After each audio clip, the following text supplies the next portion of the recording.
Yes, a warm welcome back to all my YouTube subscribers and viewers, and we're back on the air with Classic Dirt Bike TV.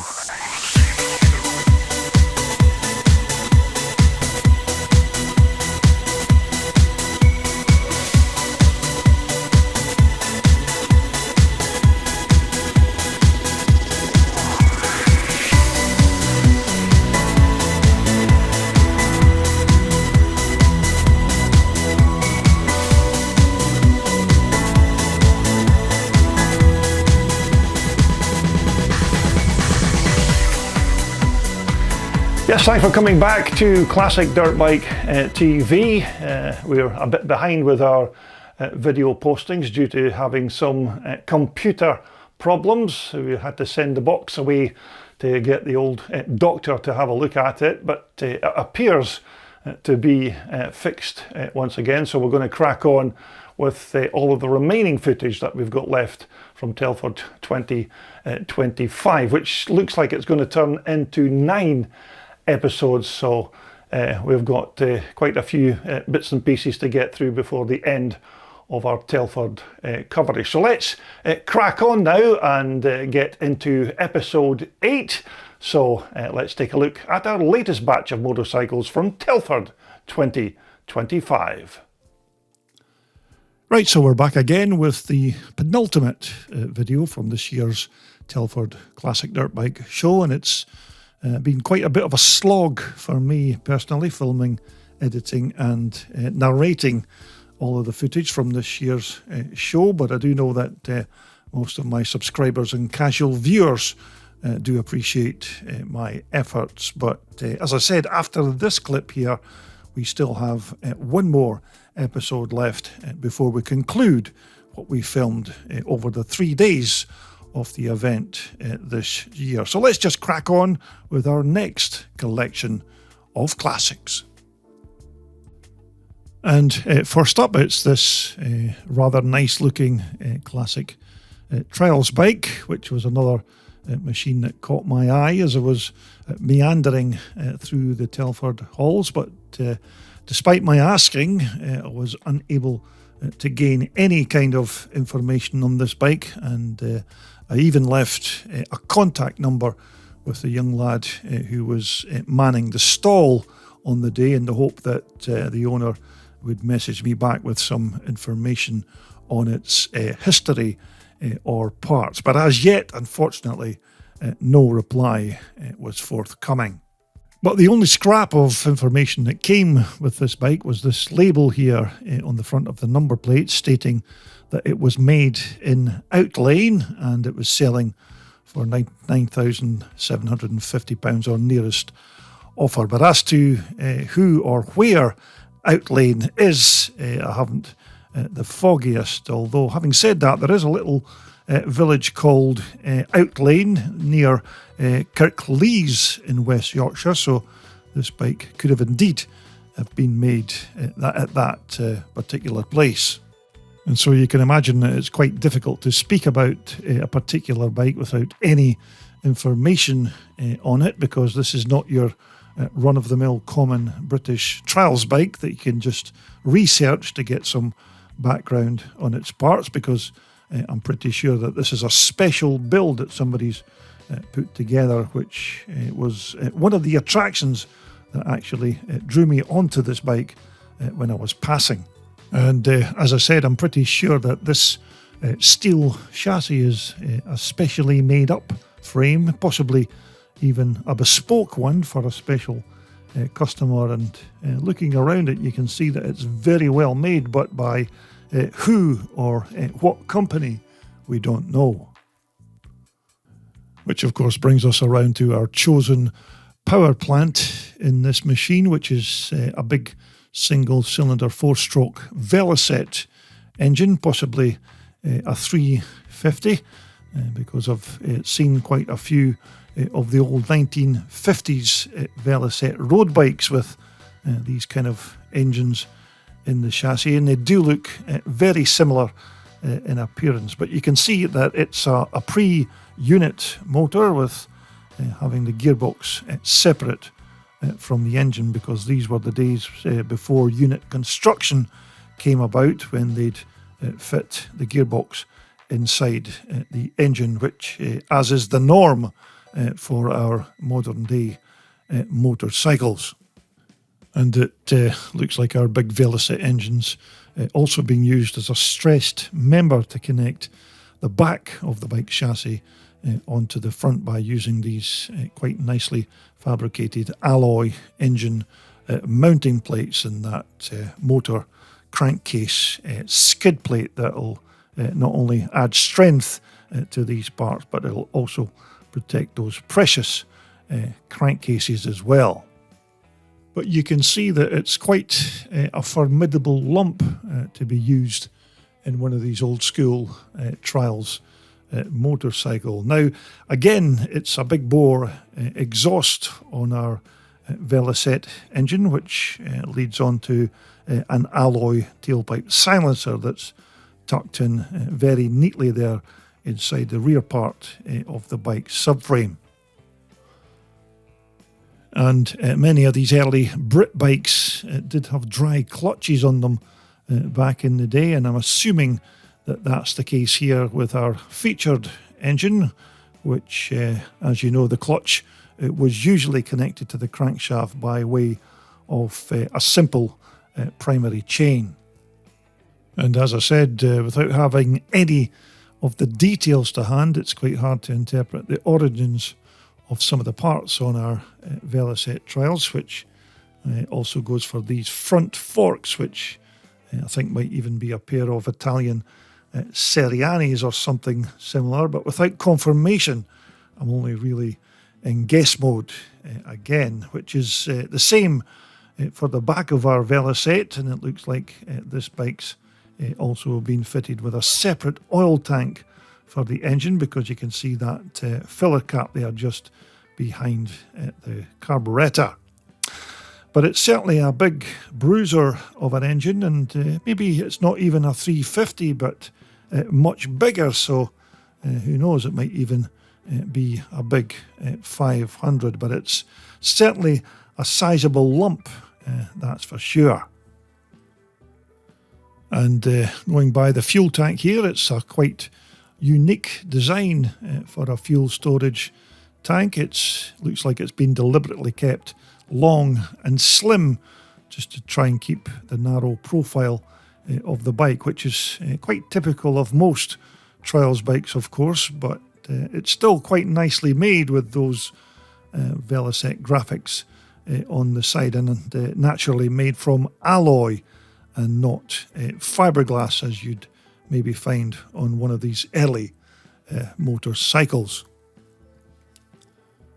Nevertheless, this was such an unusual bike, and having this big lump of a Veloce motor in its frame was certainly one of the things that got me interested in the bike while I was passing, because it's not every day that you can see a big Veloce trials bike, because they're not exactly light and flickable as most trials bikes are these days. And I can imagine that you would need arms like big Arnie Schwarzenegger to chuck this big beastie around the track, although it is a bit of a pity that we didn't know a little bit more about the build of this machine, because without doubt it's an intriguing construction with our four-stroke Veloce there to power it. But I certainly did try to get the particulars of the bike, although that information unfortunately never materialised. Right, so our next Telford classic is this immaculate 1990 560 CCM, and this is another bike that was built by the talented hands of Keith Barnes, who is without doubt another one of those CCM fanatics, and we've already featured quite a few bikes of Keith's here on my YouTube channel, and this is the latest machine that he's been putting together. Now, the story of this particular Alan Clues CCM is that Keith acquired this bike some time ago And as you can see by this Keith supplied picture, the bike was in a pretty dire state. And although most of the important bits were still intact on the bike, like the frame and the swing arm, suspension and engine, just about every single component on this bike was going to need repaired, refurbished, or even replaced, because although the bike has survived from 1990, it's still one of the roughest examples that you'll find of one of these great Clues classics. But for the purposes of our Telford footage here, we're going to give you the short version of this bike's revival, because we intend to do a full feature on this bike at a later date, once we've completed all of our material from this year's Telford Classic Dirt Bike Show. Anyhow, the chassis on Keith's 560 wasn't just so great when he first acquired the bike, because it had various fractures on the subframe, and some of the other tubes had to be replaced altogether. And when you look at the condition of some of the chassis parts before Keith worked his magic, you can see that there's been various amateur attempts at running repairs, like using pop rivets to join the pieces of the subframe together. But this was just a fraction of what was needing done to this chassis. But when Keith was finished with it, it was like a brand new Clues frame, fresh from the factory. Now again, this 560 Rotax 4-stroke engine was another one of the parts that needed serious work, including new crankcases and many other internals, along with a rare 81mm stroke crankshaft, which Keith told me is almost impossible to locate these days. And with the help of Trevor and Malcolm Petrie, Keith told me they managed to locate one. But once Keith had all of the new parts that he needed to complete the engine, then these were all handed over to Sportax Racing, who completely rebuilt this engine and more or less put it back to as brand new from 1990. Now again, the bike's original alloy swing arm, although being the correct one for the bike, had obviously had various repairs to cracks and damage down the years, and there was even quite a large patch welded over the top of some of the cracks, which of course made the swing arm totally unusable on a refurbished bike, not to mention unsafe. So that particular part was binned, and a good quality 1990 replacement was sourced and fitted. And moving on to the bike's White Power ProTech 4054 front forks, which are still the bike's originals, and these were all completely dismantled, refurbished, and then rebuilt by Keith himself. And even for 1990, these White Power forks did work very well on these CCM 560 motocrossers. And also here at the back, the rear shock had undergone more or less the same treatment as the front, with a full strip down and rebuild. But this time, this work was all done professionally by Kai's Suspensions. Now, I do remember Keith telling me that he had to scour most of Europe to try and find new old stock plastics for his 1990 Clues Racer, but he did eventually manage to locate what he needed in countries like Germany and Austria, of all places, which is, of course, where you'd expect to find new old stock plastics for a 1990s British-made motocrosser. But as you can imagine, these kind of parts are like the holy grail to try and locate and find. Anyhow, with regards the bike's exhaust tailpipe, as far as I'm aware, The bike never had a tailpipe when Keith first acquired it. And again, of course, original CCM 1990 tailpipes are as rare as a politician's promise, but Keith did manage to locate an original that he was loaned, which he then just handed over to Ben at Racin's Exhaust, who made a copy that, as you can see, is almost indistinguishable from the 1990 Clues original. So, as I said, this is just the short version of the refurbishment of Keith's 1990 560 CCM, because there's quite a lot more background and parts that we haven't already mentioned in this short clip, but we'll certainly include all of those when we eventually get around to giving you the full story of this iconic Keith Barnes Alan Clues creation. Now, because Keith's bike was sitting on the Joe Maxwell engineering stand at the show, it's only right that we have a quick look at what Joe had on display, because he's another one of those very valuable assets who continued to keep the legacy of the great Alan Clues and CCM alive, because Joe manufactures parts and builds reproduction versions of some of those great Clues classics, including this superb 1974 model pictured here. And basically this bike here is more or less just a carbon copy of the 74 CCM using a reproduction frame and swing arm. And in this shot here you can see the 1974 chrome plated chassis, which as I said is identical in every way to the original blueprints and design. And in fact, this chassis and its associated swing arm were probably more than likely constructed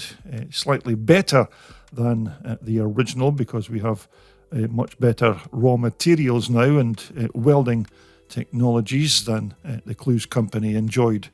back in the 1970s. But I do know that Joe Maxwell makes these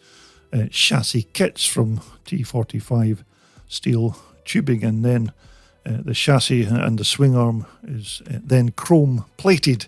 as of course these frames were back in 1974. But as you can see, these chassis are superbly handcrafted and made to very high quality standards in Joe's fully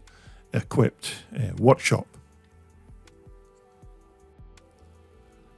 And these parts here are just a few more of the components that JME Engineering are manufacturing for your old CCM, and these are remanufactured CCM hubs, which are cast from LM25 alloy and then heat treated before any machining is done. And if you know your CCMs, then you'll certainly know that original CCM hubs are almost impossible to find nowadays. So these remanufactured ones are an excellent alternative, and again are 100% identical to the originals. And some of these other parts, like the fuel tanks, the rear brake arm and sprockets and CCM ignition covers, are also just a few of the Clues replica components that are made at the Joe Maxwell workshop in Dumfries in Scotland.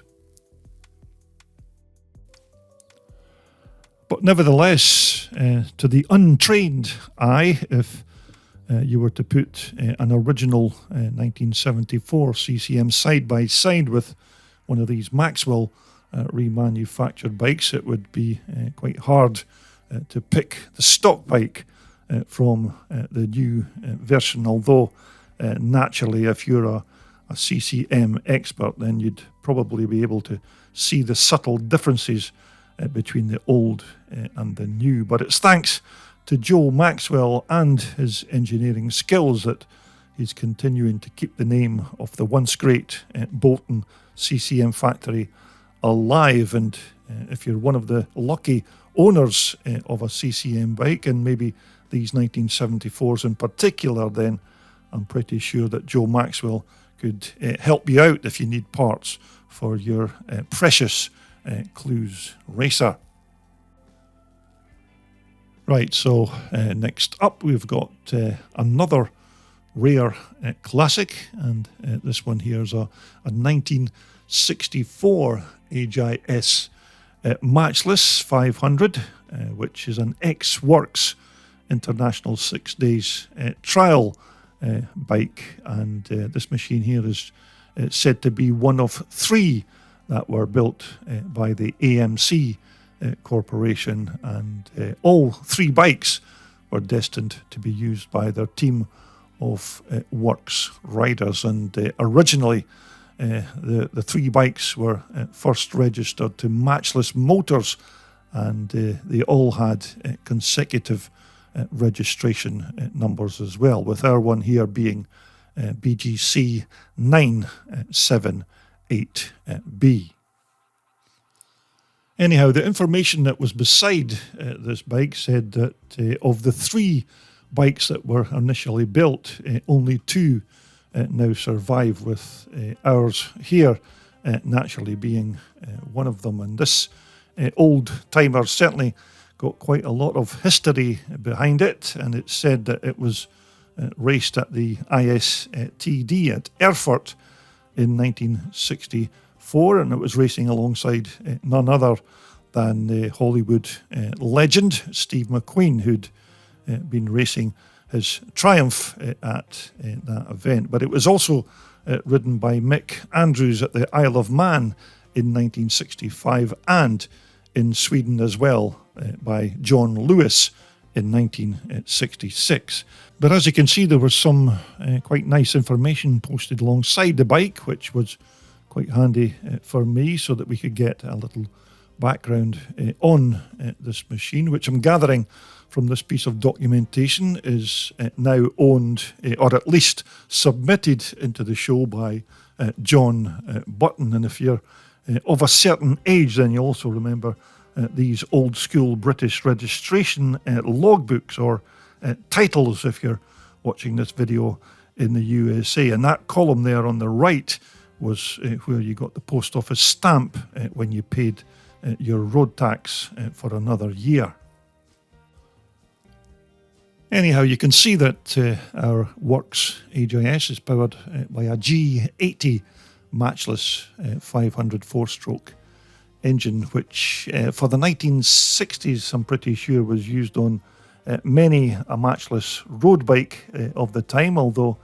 I expect that this one here's maybe had a few tweaks to try and improve its performance for not only using it on the road, but off-road as well. But it's a well-proven power plant that's pre-unit, of course, with the gearbox separate from the engine, but connected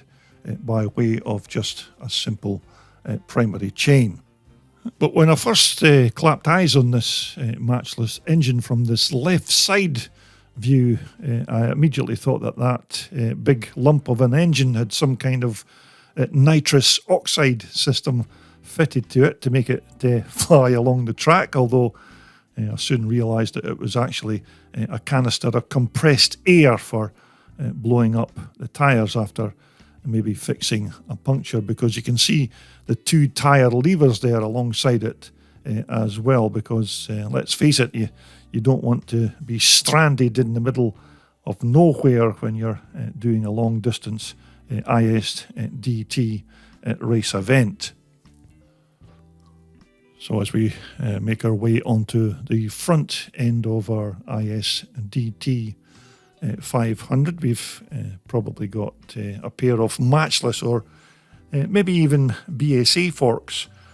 here at the front, with what is almost certainly a big alloy Matchless front hub and brake, although I just don't have a clue as to what that little green piece of tubing is doing stuck on the end of that front wheel spindle.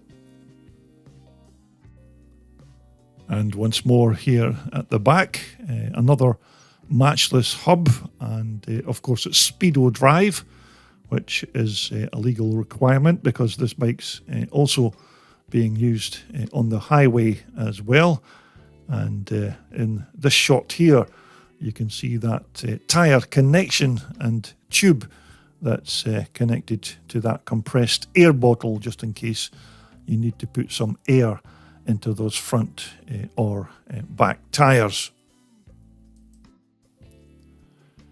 Now this BGC 978B bike is numbered 270, and you may remember that Steve McQueen always used number 278 when he rode his Triumph Twin at these ISDT events, but you can just imagine how fantastic it would be just to even take part in the same race as the motorcycle mad McQueen. And I've already heard of some great McQueen stories from one of the guys who raced alongside him at events like Erfurt, and I did manage to interview the legendary John Giles a few years back, which was another Steve McQueen racing pal. But again, another fantastic classic that was getting quite a bit of attention with the Telford crowds over the 2 days of the show, and it's a bike that had a decent bit of history behind it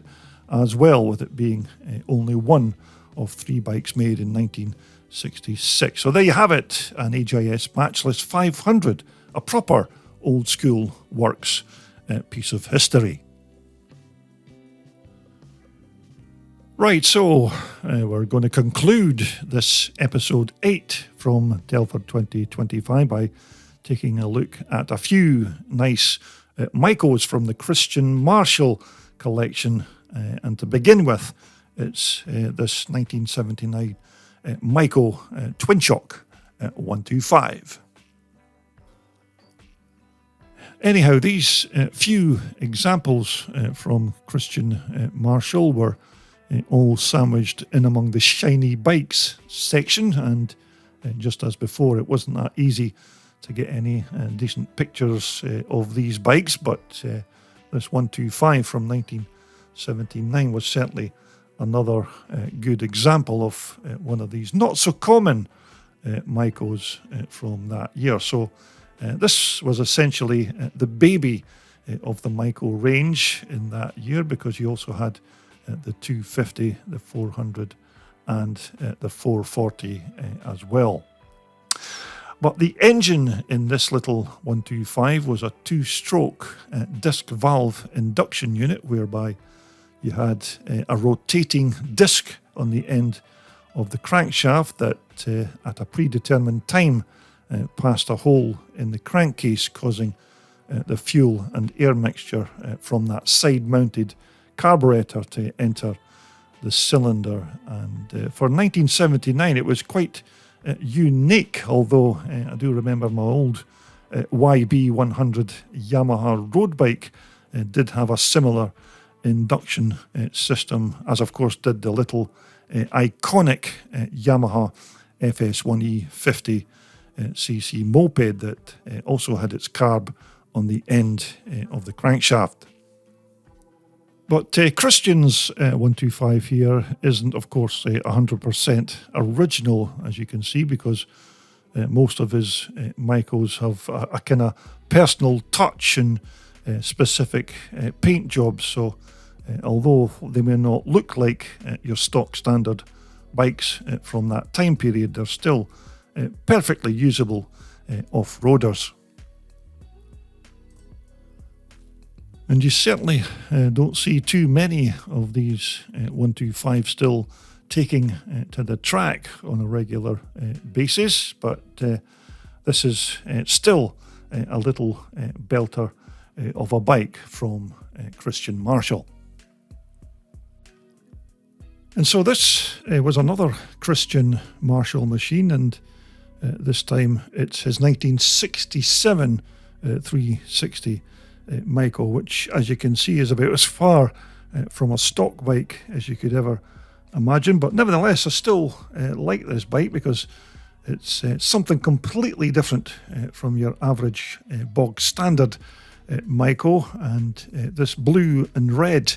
combination of frame, fuel tank and those black mudguards without question make it stand out from many of the other Micros that were inside the Telford halls.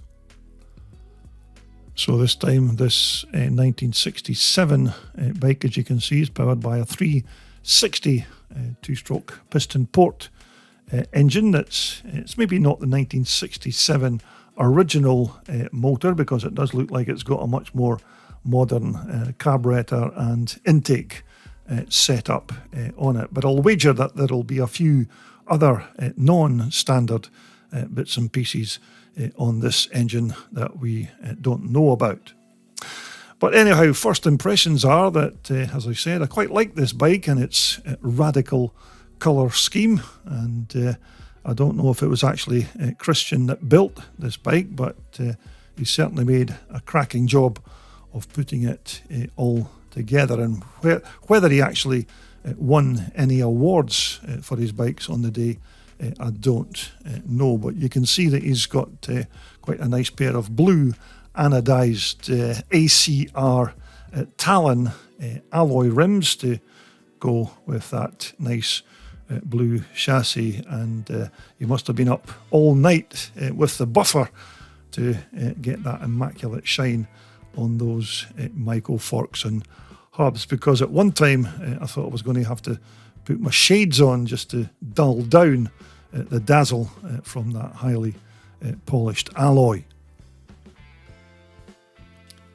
But nevertheless, you have to say a big well done to Christian for giving us something completely different from the many stock Micros that were scattered around the Telford halls this year. So there you go. That's Christian's interpretation of his 1967 360 German Micro.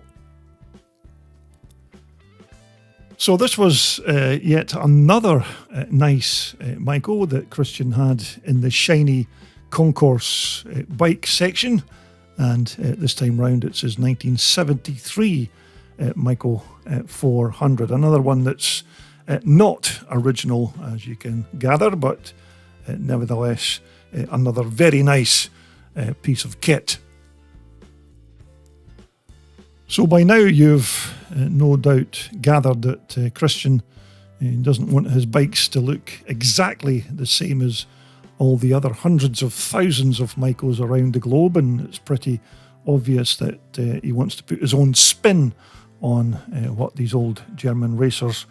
are supposed to look like. And this AW 400 has been very tastefully done, and I have to give him top marks for yet another well turned out machine. But of course these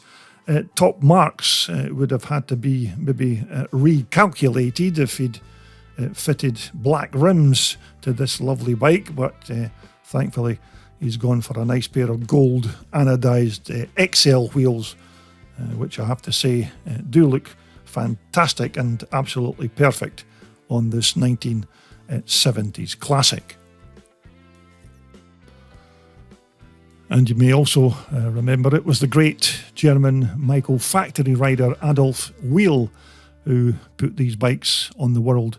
motocross map during those golden years of the 1970s, which is why Micro eventually labelled these bikes as the AW Micros in tribute to Adolf Wheel, who, as I remember, had the nickname the Iron Man of motocross because he was still racing at the top of his game well into his 30s, and he also became the oldest competitor in FIM history to win a 250 Grand Prix, and that was when he was 34 years of age. But this 400 Micro twin shocker was just one of a few bikes that Christian had on display. So it sounds to me like he has quite a nice collection of old vintage dirt racers. So maybe someday Classic Dirt Bike TV should maybe pay a visit and have a look at some of the motocross classics that Christian's got tucked away. But that's another nice looking German Michael from Christian Marshall. Anyhow, just to finish off this edition of the Christian Marshall Show, this is yet another vintage beauty that he had on display, and this time it's another 1979 Michael 125, which this time looks almost original, but it does have a couple of non-stock parts like handlebars and foot pegs and of course wheels and tailpipe as well. But nevertheless, another nice version of one of these lightweight rotary valve intake 125s. But I'm almost sure that I've seen this bike racing at the Revival Scramble at Westmoreland quite recently, and as I recall, it was going quite well on the day. And when the bike, I remember when the bike was going past you could hear that whistling sound of that rotary valve doing its work. Although surprisingly, this little engine was very quiet. But this rotary disc valve induction was a reasonably new concept for the late 1970s, but whether it was European or a Japanese design, I'm not entirely sure. And so you can see that Christian did have quite a few nice bikes on display at Telford this year, and just how many of them are actually used as everyday race bikes, I don't know, but I was still well pleased with these 4 examples that he brought along, and as a collection, I have to say that these 4 were certainly very impressive. Okay, so these are just some of the bikes that you're going to see in episode 9, and in fact we've certainly got enough footage to make another episode, so we're going to round off Telford 2025 with a last and final episode 10. So again, thanks for watching, and until we get around to posting episode 9 from Telford 2025, it's cheerio for now.